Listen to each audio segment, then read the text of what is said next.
जय शिवम, सुप्रभातम। सुख शांति और समृद्धि में आपका स्वागत है। मैं पंडित राजेश दुबे भोपाल से। आज हम चर्चा करेंगे एक ऐसे विषय को लेकर जहां पर सनातन धर्म को लेकर और सनातन धर्म के संबंधित देवता, उपदेवता या फिर ग्रहों को लेकर उनके पूजन किस प्रकार से करना चाहिए और पूजन करने के अधिकार किन किन लोगों को होते हैं और किसे रोका जा सकता है या क्या नहीं किया जा सकता। इन विषयों को लेकर जो एक गंभीर चर्चा वर्तमान समय में सनातन धर्म की प्रचलित है, उसको लेकर हम बात करेंगे। शनि एक ऐसा ग्रह है जिसका नाम सुनते से लोगों में एक कौतूहल पैदा हो जाता है, उत्साह आ जाता है। कुछ लोगों में जिनका शनि प्रबल होता है, कुछ लोगों में शनि का नाम सुनते ही अज्ञात भय आ जाता है। लेकिन वर्तमान परिवेश में यदि हम देखेंगे तो शनि को लेकर अधिकारिता की लड़ाई आरंभ हो गई है। आखिर अधिकार किसको है कि वह शनि को पूजे? आखिरकार अधिकार किसको है जो शनि का पूजन करने से रोके? एक ऐसी गंभीर विषय पर लगातार इन दिनों सार्वजनिक रूप से सनातन धर्म की चर्चा विषय बना हुआ है और इस चर्चा में केवल आम जनता ही नहीं, केवल महिला वर्ग ही नहीं, बल्कि साधु, संत और राजनेता, उसके अलावा धर्म को मानने वाले अधिकांश व्यक्ति उतर चुके हैं और सारे की सारे मिलकर इसका मंथन करने में लगे हुए हैं। सनातन धर्म अर्थात समग्रता, और जहाँ पर समग्रता होती है वहाँ पर किसी भी प्रकार के नवीन विचारों को स्थान दिया जाए अथवा नहीं दिया जाए, इस पर विचार किया जाता है। और जब विचार किया जाता है तो उसके कुछ कारण बनते हैं। उस कारण के अंतर्गत सबसे पहला कारण आता है आध्यात्मिक कारण। नंबर 2, उपासना की पद्धति किस प्रकार की हो, और एक कारण उसके साथ उसका अधिकार किसके पास हो, किसके पास ना हो उपासना करने का, ऐसा एक अधिकार जिसके ऊपर मनुष्य अपनी प्रस्तावना करता है। लेकिन वर्तमान परिवेश में क्योंकि भारतवर्ष एक ऐसा देश है जो प्रजातांत्रिक देश है, तो वहाँ पर प्रजातंत्र के आधार पर अर्थात संवैधानिक आधार पर भी विचारवान हो जाते हैं और इसलिए चर्चा बड़ी गंभीर हो जाती है और चर्चा उलट पुलट के साथ में आम जन के बीच में आती है। मंथन समुद्र का हुआ, 9 रत्न निकले, लेकिन उन रत्नों का हमने क्या उपयोग करें, क्या सदुपयोग करें, इन सब बातों को लेकर यदि हम विचार करें तो हमारे सामने यह बात आती है कि उन 9 रत्नों का हमने जो सिद्धांत है उसका अनुपालन करें तो उससे हमारे जीवन में और साथ ही हमारे धर्म और राष्ट्र आदि में उससे हमें कुछ ना कुछ प्राप्त हुआ। लेकिन क्या हम जो आज के इस परिवेश में एक वैचारिक मंथन कर रहे हैं, विचारों के समुद्र में मंथन जो हो रहा है, क्या कितना कारगर होगा? इस विषय को लेकर यदि हम सोचते हैं तो केवल एक बात समझ में आती है कि आज के समय में, वर्तमान समय में सनातन धर्म को लेकर, उपासना पद्धति को, उससे संबंधित बातों को लेकर लगातार भ्रांतियां उत्पन्न की जा रही है। कुछ स्थानों पर मंदिरों में और उसी के अलावा कुछ स्थानों पर जो उपदेवता होते हैं उनके गर्भगृह में या फिर जो ग्रह है उनके पूजन के क्षेत्र में कुछ रोक होती है और उसे रोका जाता है। कुछ लोग उस रोक को स्वीकार नहीं करते हैं और जाकर पूजन ही करना चाहते हैं और उन्हें मना किया जाता है और रोका जाता है और यह विवाद का कारण बनते जाता है। ये एक बड़ा भ्रांति का विषय है। आखिरकार शनि का पूजन महिलाएं करें या न करें, ये एक बहुत बड़ा विषय भू माता ब्रिगेड के द्वारा भारतवर्ष में पैदा किया गया। यह प्रश्न को उपस्थित किया गया और एक सटीक प्रस्तावना महिलाओं की ओर से करने का प्रयास किया गया। अब यहाँ पर यदि हम देखेंगे तो जैसे ही महिलाओं ने इस बात को सामने रखी कि शनि के पूजन के लिए विशेष रूप से शनि का पूजन हर क्षेत्र में महिलाएं करती है, केवल एक स्थान ऐसा है या कुछ स्थान और भी हो सकते हैं जो जानकारी में ना हो, लेकिन अभी विवाद के कारण चर्चा में आया है। वह जो स्थान है वो शनि शिंगणापुर। शनि शिंगणापुर में महिलाएं क्यों नहीं जा सकती, इस बात को लेकर महिलाओं ने एक विवाद उत्पन्न करी है और भूमाता ब्रिगेड के माध्यम से ये आवाज़ उठी है कि हमें भी जाने दिया जाना चाहिए और उसी के साथ में तेल आदि चढ़ाकर पूजन आदि, उपासना आदि करने का अवसर दिया जाना चाहिए। कुछ लोगों का कहना है कि ट्रस्ट में कुछ निर्धारित राशि को चुकाने के बाद में आप सीधे गर्भगृह में जा सकते हैं और शिला का पूजन कर सकते हैं, यदि पुरुष निश्चित राशि देकर वहाँ तक उपस्थित हो सकते हैं तो आखिरकार महिलाएं क्यों नहीं जा सकती। ये बड़ा एक बार बार विषय आ रहा है कि महिलाएं क्यों नहीं जा सकती। इस विवाद में यदि हम देखें तो कुछ समय पहले हमारे यहाँ के जितने भी मनीषी हैं ज्योतिष के, वो सब की सब इस बात को लेकर चर्चा में हैं। उसी के साथ में जो है परिचर्चाएं होने लगी और उन परिचर्चाओं में हमारे जो है धर्म के साधु संत आदि और उनके अलावा बौद्धिक वर्ग से जो मीडिया है या पत्रकार हैं वो सब इसमें एक साथ कूदे हैं और सब मिलकर एक निर्णय निकालना भी चाहते हैं और निर्णय निकलेगा भी।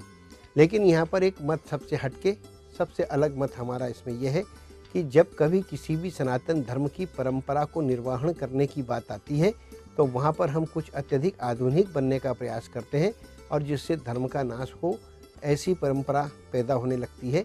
इसलिए कभी भी धार्मिक मामलों में यदि हम कोई कदम उठाना चाहते हैं तो हमें इस बात का विशेष ध्यान रखना चाहिए कि क्या इससे धर्म की हानि हो रही है या नहीं हो रही है, उसके आधार पर इस पर क्रियान्वित होना चाहिए। भूमाता ब्रिगेड के द्वारा जो मांग रखी गई है उस मांग के संदर्भ में यही कहा जा सकता है कि शनि सिंगनापुर जो एक स्थान है वो एक ट्रस्ट है और वो ऑटोनॉमी बॉडी है। और जब ऑटोनॉमी बॉडी होती है तो उसके कार्य संचालन की उसकी अपनी स्वयं की प्रशासकीय क्षमता होती है और प्रशासकीय क्षमता के आधार पर उसे किसे आने देना है और किसे नहीं आने देना है यह उसके भी अधिकार होते हैं। ये बात अलग है कि कानून या संविधान क्या कहता है, ये अभी चर्चा में बना रहेगा। लेकिन इतना स्पष्ट है, उपासना पद्धति के आधार पर देखें तो शनि सिंगनापुर में जो महिलाओं को इसलिए रोका जाता है क्योंकि आज से इसका वर्णन जो है कुछ चर्चा में ऐसा आ रहा है कि 400 साल पुराना मंदिर है और भूमाता ब्रिगेड ने 400 साल का, इसलिए सारे देश के जो इस चर्चा में परिचर्चा में भाग ले रहे हैं उसे 400 साल की परंपरा मान रहे हैं। ये उनका सबसे पहला सूचना गलत है। मंदिर 400 साल पुराना हो सकता है लेकिन सनातन धर्म में पूजन विधान अलग अलग है। किस प्रकार से है कि पाषाण की मूर्तियां हैं उसके पूजन के विधान कुछ अलग होते हैं, पार्थिव मूर्तियों के विधान अलग होते हैं, काष्ठ के अलग होते हैं या अन्य धातुओं से बनी मूर्तियों के पूजन विधान अलग अलग होते हैं। इसके अंतर्गत जब हम आते हैं तो जो शनि का पूजन किया जाता है उस शनि के अंदर जो नाथ संप्रदाय के लोग होते हैं उनके द्वारा पूजन अधिकांशतः इसका किया जाता है क्योंकि शनि और यम क्षेत्रीय पूजन समस्त नाथों के अंतर्गत आने वाली परंपरा के भागी माने जाते हैं। अब यहाँ पर यह जो मंदिर बना हुआ है ये समुद्र के तट से लगा हुआ है और 400 साल पुराना कहा जाता है। ये वन अंचल में था, बड़े घने वन के बीच में था। वो बात अलग है कि अब शहरों का विकास हो गया तो उसके आसपास ग्रामीण स्थितियाँ और शहरी स्थितियाँ निर्मित हो गई है। लेकिन कहा जाता है कि इसका जो शिला का पूजन होता है, शिला पूजन का शास्त्र के अनुसार स्पष्ट शब्दों में कहा गया है कि जो शिला पूजन होता है वह ब्रह्मचर्य पद्धति के आधार पर, स्मार्त पद्धति के आधार पर होता है और उसको जो पुरी होते हैं वो उसका पूजन करते हैं, जो सन्यासी होते हैं वो उसका पूजन करते हैं। अब जब ऐसी परिस्थिति का जन्म होता हो कि वहाँ पर सन्यास धर्म का पालन होता हो तो निसंदेह वहाँ का जो पूजन होता है वहाँ पर चूँकि वो अघोर पंथ का पूजन भी होता है तो उस वजह से जो है वहाँ पर महिलाओं को रोका जाता है। अर्धनंग अवस्था में देखिए यहाँ पर जो शनि सिंगनापुर है, जब हम पूजन करने जाते हैं, वहाँ उपासना करने जाते हैं तो कमर से ऊपर किसी भी प्रकार का वस्त्र नहीं होता। अर्धनग्न अवस्था में उनका जल चढ़ाना, शिला के पास पहुँचना, ये उसके लिए तय है और ये उसकी शास्त्रीय पद्धति निर्मित की गई है शिला पूजन की। ये उसके गुण धर्म में आता है क्योंकि इसे अधिकांशतः दिगंबर अवस्था में इसके पूजन का विधान है।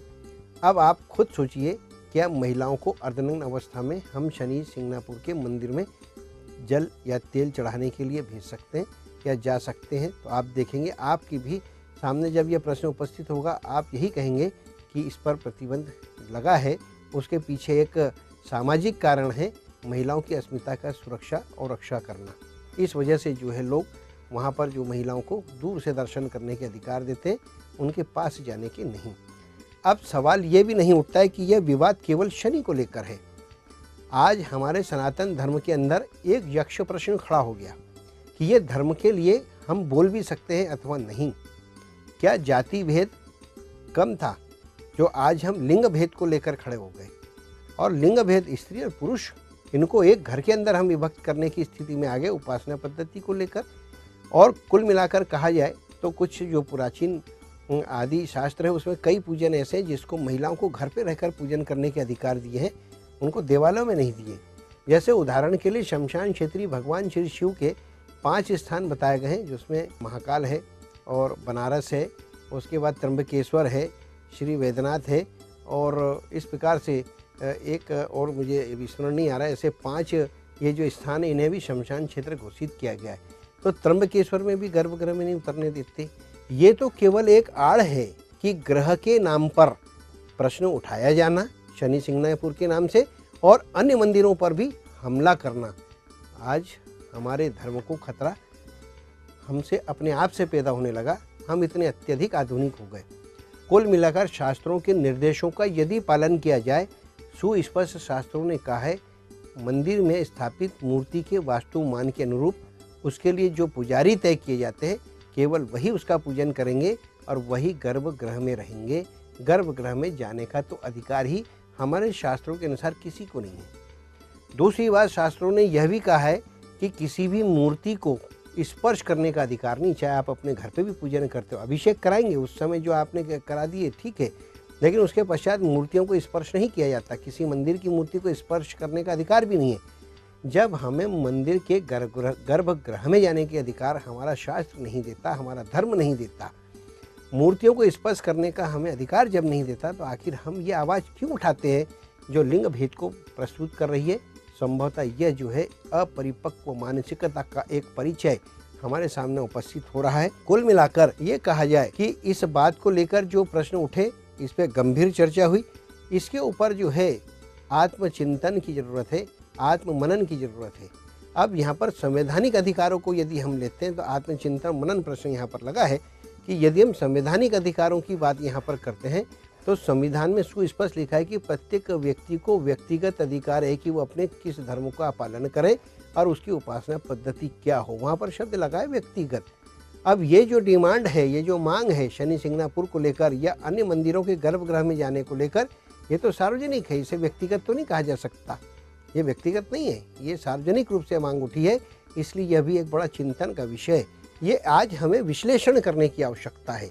आज हमें आलोचना समालोचना में नहीं पड़ना है, आलोचना समालोचना से बाहर निकल के यदि हम विश्लेषण करते हैं कि आखिरकार धर्म के रक्षण के लिए और धर्म के संवर्धन के लिए और धर्म की प्रकाशना के लिए हमें क्या कदम उठाना चाहिए। जिस प्रकार से हमारे राष्ट्र के अध्यक्ष या राष्ट्राधिपति राष्ट्रपति होते हैं, उन्हें महामहिम कहा जा सकता है। वो आरोपों से रहित होते हैं, वो दोषों से रहित होते हैं। उसी ये संवैधानिक परंपरा, उसी प्रकार से जो आध्यात्मिक परंपरा है वहाँ पर देवता जो होते हैं वो दोषों से रहित होते हैं।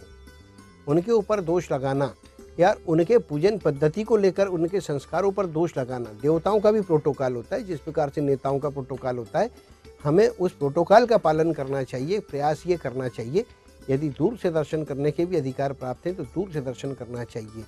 कुल मिलाकर हमने हमारे कार्यक्रम में पहले भी बता चुके हैं कि शनि को लेकर जो विवाद है, यहाँ पर सबसे बड़ी बात है कि इसकी जो मूर्ति के स्वरूप होते हैं वो अलग अलग है, कहीं पर शिला के रूप में, कहीं मूर्ति रूप में।